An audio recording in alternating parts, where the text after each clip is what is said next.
Bom dia, são 8 horas e 15 minutos, terça-feira, 6 de novembro. Esta é a TV Senado. Eu sou André Ricardo e você assiste agora ao Senado em Dia. MP 574 vai incentivar pagamento de dívidas junto ao PASEP. Em audiência na Comissão de Direitos Humanos, comunidades quilombolas pedem regularização de terras.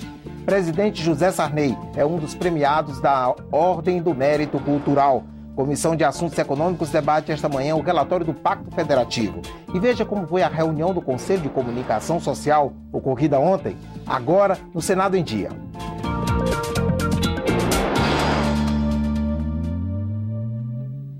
Deve chegar ao Senado hoje a medida provisória 574, que já foi aprovada na Câmara. A MP estabelece medidas para estimular o pagamento de dívidas junto ao Programa de Formação do Patrimônio do Servidor Público, PASEP. A MP 574 perde a validade na próxima sexta-feira. O texto original previa regras de parcelamento das dívidas de estados e municípios com o PASEP, mas a Câmara incluiu na medida provisória outros temas propostos pelo relator, deputado Sandro Mabel. A reabertura do prazo para que empresas se inscrevam no Refis da Crise, além da renegociação da dívida de produtores rurais. Assim que chegar ao Senado, a MP passa a trancar a pauta do plenário. A Comissão de Direitos Humanos debateu ontem a situação das comunidades quilombolas, que em todo o país somam quase 1.200.000 pessoas. De acordo com o Ministério Público, apenas 6% das terras estão regularizadas. Um dos principais problemas dos quilombolas, citado pelos participantes da audiência, é a falta de regulamentação das terras. O programa Brasil Quilombola, criado em 2004 e gerido pela Secretaria de Políticas de Promoção da Igualdade Racial, quer diminuir as dificuldades. Nós temos, no governo federal, em parceria com os estaduais, avançamos bastante nas políticas sociais para fazer com que elas cheguem até as comunidades quilombolas, mas ainda há um déficit grande da nossa atuação conjunta do ponto de vista da regularização fundiária e temos trabalhado algumas alternativas para poder apressar esse processo. Outro entrave é a tributação das terras quilombolas, que vem causando dívidas entre os moradores. O Estado brasileiro vem tributando os territórios quilombolas, vem cobrando ITR dessas áreas de território quilombola. E também IPTU, tem territórios aí devendo aí quase milhões. Para a professora Lilian Gomes, especialista no tema, é preciso preservar o modo de vida coletivo dos quilombolas. A legislação atual, que prevê uma titularidade individual das terras, não seria adequada. Nós temos que pensar um marco legal e jurídico que exatamente pense a partir desse direito como direitos coletivos, como territorialidades específicas. Esses grupos têm modos de criar, fazer e viver, que somente garantindo o título coletivo da propriedade é que nós poderemos permitir que eles desenvolvam essas formas próprias. O senador Paulo Paim quer apresentar um projeto que garanta a propriedade coletiva das terras quilombolas. Que a gente busque de novo aquela redação originária do Estatuto da Igualdade, e a ministra foi muito feliz que, infelizmente, as forças políticas do momento não permitiram que a gente aprovasse o que nós gostaríamos, mas estava lá. E nós tínhamos aprovado no Senado. Se o Senado aprovou, não há por que o Senado não aprovar de novo a mesma redação e nós fazer um embate lá na Câmara dos Deputados. Um ato publicado ontem prevê que Câmara e Senado terão o prazo de até 45 dias para apresentar um plano de ação que integre os recursos tecnológicos das duas casas. O objetivo é facilitar o trabalho quando há iniciativas em comum, nas comissões mistas e sessões conjuntas. Luiz Gonzaga foi o grande homenageado da 18ª edição da Ordem do Mérito Cultural. A condecoração premia personalidades que tenham contribuído para a cultura brasileira. O presidente do Senado, José Sarney, foi um dos agraciados na cerimônia realizada ontem no Palácio do Planalto. Ordem do Mérito Cultural. Em homenagem a Luiz Gonzaga.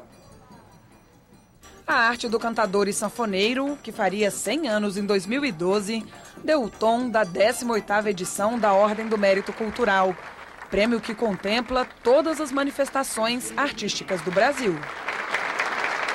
A cerimônia homenageou 41 personalidades, entre artistas, cineastas, poetas e intelectuais. Na abertura, um clássico gonzaguiano.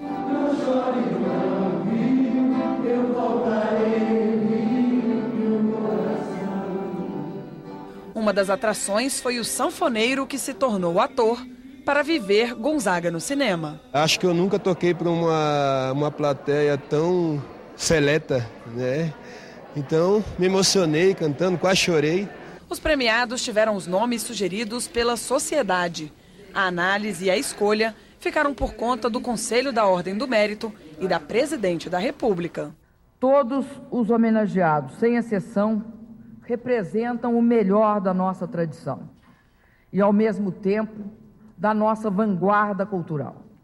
E não há nenhuma contradição no que estou dizendo. Tradição e contemporaneidade caracterizam a riqueza cultural e andam juntas no trabalho dos nossos melhores artistas e criadores. Entre os homenageados estavam a apresentadora Hebe Camargo, o escritor Jorge Amado, a atriz Marieta Severo, o diretor e cineasta Breno Silveira, os designers de peças e objetos Irmãos Campana, o bloco afro Olodum e a cantora Elba Ramalho. É uma honra para mim, o nosso rei completando 100 anos, e ele é um dos maiores representantes da nossa história cultural, das nossas tradições. Para mim foi uma alegria, uma grande satisfação. Eu acho que o hino Asa Branca, a música Asa Branca poderia ser o hino nacional brasileiro, de tão forte que ela é. O presidente do Senado também foi premiado. José Sarney é autor da primeira lei federal de incentivo à produção cultural no Brasil, hoje conhecida como Lei Rouanet. Na realidade, a minha causa parlamentar foi a cultura. E quem levantou o problema de incentivos à cultura no Brasil fui eu. Há mais de 50 anos. Apresentei 5 projetos levantando debate sobre isso. E terminei tendo a oportunidade de, como presidente, sancionar um projeto que tinha começado de incentivos à cultura. A ministra da Cultura falou dos desafios que o setor tem pela frente. A lei Rouanet que está sendo mudada, né? E que ela foi remendada desde a lei Sarney e que hoje ela está sendo revista para ter uma harmonia. Ela está na Câmara e depois vai para o Senado para aprovação dos senadores. A outra é o Vale Cultura, que também vai fazer uma revolução, que vai ter muito mais gente tendo possibilidade de ver peças, de ler livros, de poder usufruir de cultura no país. Para os apaixonados por Luiz Gonzaga, está aberta ao público uma exposição no Palácio do Planalto em comemoração ao centenário do Rei do Baião.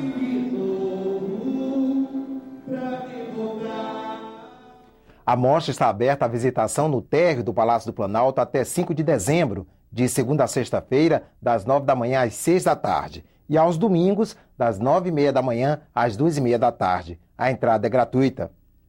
Confira agora a agenda das comissões do Senado para amanhã desta terça-feira. A comissão temporária encarregada da reforma do Código de Defesa do Consumidor realiza audiência pública. Em discussão, as regras para o comércio eletrônico. A Comissão de Desenvolvimento Regional faz reunião conjunta com a Comissão da Amazônia, Integração Nacional e de Desenvolvimento Regional da Câmara dos Deputados. Em debate, alternativas de desenvolvimento sustentável, crescimento econômico e redução da pobreza no Norte e Nordeste. Audiência pública também na Comissão de Direitos Humanos para debater atitudes suspeitas de juízes em processos relâmpagos de adoção de crianças, sobretudo no Nordeste. Um dos casos envolve uma família baiana que teve os filhos retirados à força e entregues a famílias paulistas.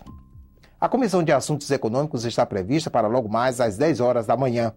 Quem traz informações sobre a pauta da comissão é a repórter Mariana Abreu, que está ao vivo no Túnel do Tempo daqui do Senado. Bom dia, Mariana. Bom dia, André. As propostas da Comissão de Especialistas do Pacto Federativo vão ser debatidas nesta terça-feira na Comissão de Assuntos Econômicos. Durante a audiência pública, os senadores vão analisar as 9 sugestões de mudanças, sendo 3 propostas de emenda à Constituição, 4 projetos de lei e 2 emendas a projetos já em tramitação. Criada para propor soluções a questões relacionadas ao sistema federativo brasileiro, a comissão de especialistas começou a trabalhar em abril deste ano e se reuniu 11 vezes. Entre os temas debatidos, Fundo de Participação dos Estados, Imposto sobre Circulação de Mercadorias e Serviços, royalties e dívida pública. O relatório parcial foi entregue ao presidente do Senado, José Sarney, na última terça-feira. Segundo Nelson Jobim, presidente da comissão de especialistas, os senadores têm agora a missão de fazer a transição do atual sistema de federalismo, que ele considera predatório, para um outro mais solidário. Jobim criticou a falta de políticas públicas nacionais e regionais como forma de minimizar os conflitos federativos e a distância dos partidos políticos em relação ao debate do pacto. André? Obrigado, Mariana. Outras 3 comissões se reúnem na manhã desta terça-feira. A audiência pública na comissão mista que examina a medida provisória 577. A MP regulamenta mudanças em concessões de energia elétrica. Na comissão de educação, o primeiro item na pauta é o projeto que fixa condições mínimas para a construção e adequação de equipamento pedagógico de escolas da educação básica. E a comissão de meio ambiente tem na pauta, entre outros itens, o projeto que permite a dedução do imposto de renda de valores doados a projetos e atividades de reciclagem. Em reunião nesta segunda-feira, o Conselho de Comunicação Social decidiu se manifestar sobre 2 temas em análise no Congresso: a produção de biografias e a investigação de crimes contra jornalistas. O Conselho tem um papel de auxiliar os parlamentares nas propostas sobre comunicação. O conselheiro Ronaldo Lemos vai relatar 3 projetos de lei que tramitam em conjunto. As propostas garantem a divulgação de biografias de personalidades públicas. Hoje é muito difícil você conseguir biografar alguém aqui no nosso país. Isso é um caso que não acontece em outros países. A gente teve casos, inclusive, de biografias que estavam prontas de personalidades públicas e que foram recolhidas por decisões judiciais depois que o livro estava publicado. E eu acho que isso é um fato, uma circunstância que gera bastante preocupação. O Conselho ainda vai se manifestar sobre o projeto que exige a participação da Polícia Federal nas investigações de crimes contra jornalistas quando houver omissão das polícias civis. O conselheiro Nascimento Silva quer que os radialistas também se beneficiem do projeto. Nós estamos sofrendo há muitos anos agressões. Existem radialistas de uma forma geral, aí vem o cinegrafista, vem o locutor, vem o produtor que trabalha junto, enfim, esse pessoal todo da comunicação, ele é acometido de várias agressões por parte de políticos, de empresários, enfim, é uma coisa que nós temos que acabar. A apresentação dos relatórios sobre os 2 assuntos está marcada para a próxima reunião, dia 3 de dezembro. Começa hoje no Senado a 5ª semana de valorização da primeira infância. Nos próximos 3 dias, haverá debates sobre o tema com especialistas brasileiros, portugueses e franceses. Esta é a 5ª edição da Semana de Valorização da Primeira Infância. O psiquiatra francês Maurice Berger tenta responder a uma questão: é possível prevenir a violência por meio da educação na primeira infância? A psicóloga portuguesa Susana Tereno fala sobre as interações familiares e a psicóloga brasileira Jaqueline Wendland analisa o acolhimento preventivo de pais e bebês. Os especialistas vão falar sobre o desenvolvimento integral da criança, a importância das neurociências, que já está comprovado cientificamente, né, que o cérebro da criança se desenvolve até os 3 anos de idade e até os 6 anos você consegue formar a personalidade da criança. Então, como é importante o vínculo afetivo, não só da família, né, dos pais, da mãe, mas também dos cuidadores de uma creche, dos abrigos. A formação do indivíduo para toda a sua vida, ela se dá na primeira infância, a formação de suas emoções, do seu cérebro, da resposta do cérebro, tudo isso se dá entre 0 e 3 anos de idade. Entre os dias 6 e 10 de novembro, a Galeria do Senado apresenta a mostra de fotografias e painéis A Neurociência, a Primeira Infância e o Desenvolvimento Humano. Como deixar uma criança sem aquele afeto que é tão necessário para um bom desenvolvimento da saúde mental dela. Porque a criança que não tem esse apoio, né, esse afeto, ela com certeza vai ser um adulto com problema no futuro. Tem até uma frase que nós repetimos muito, que é aquele que não foi amado não terá capacidade para amar. As palestras da 5ª Semana de Valorização da Infância estão programadas para o Auditório Petrônio Portela, o plenário da Comissão de Educação e o Interleges, que é um dos anexos do Senado.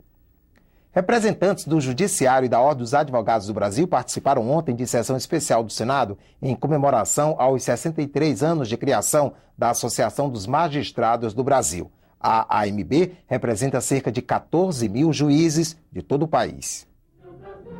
A sessão contou com a presença do presidente da AMB, desembargador Nelson Calandra, e de autoridades do Judiciário, como o ministro Massami Uieda, do Superior Tribunal de Justiça. Autor do requerimento para a realização da homenagem, o senador Eunício Oliveira destacou que os juízes, ao trabalharem pela execução das leis, promovem a justiça social. Oliveira ressaltou ainda a participação da Associação dos Magistrados do Brasil nos debates sobre propostas legislativas no Congresso Nacional. Somos testemunhas aqui no Senado Federal, especialmente na Comissão de Constituição e Justiça, que tenho a honra de presidir. E agora, na comissão especial que trata da reforma do Código Penal brasileiro, tenho aqui testemunho da capacidade de iniciativa da AMB e do profundo interesse dessa entidade em participar das audiências públicas, dos debates sobre os grandes temas que estamos travando no Congresso Nacional. E o Congresso realizou ontem à noite uma sessão solene em homenagem ao centenário de morte do Marquês de Paranaguá. Durante o Império, o político piauiense foi deputado estadual, federal e senador, além de governador do Maranhão, de Pernambuco e da Bahia. Também foi ministro da Justiça, da Guerra e das Relações Exteriores. Quero deixar registrado o quanto foi importante para o país a coleção de feitos do Marquês de Paranaguá. Sua determinação e competência são bons exemplos a serem seguidos. Nós que representamos o povo brasileiro, sobretudo os do estado do Piauí, sentimos-nos honrados por saber que nas páginas da história do Brasil está registrado que um nordestino contribuiu para o engrandecimento da nossa nação. Concluo meu pronunciamento sobre a importância do Marquês do Paranaguá, destacando o seu notável empenho em transformar as agruras do homem nordestino em grandes questões que exigem solução nacional. Era uma perspectiva de inclusão, senhoras e senhores, que estava sendo enunciada. Em nome dela, referencio a memória de João Lustosa da Cunha Paranaguá, o Marquês do Paranaguá. O Senado em Dia termina aqui. No decorrer da manhã, você acompanha outras informações nos boletins do Senado Agora. Enquanto isso, continue assistindo a nossa programação.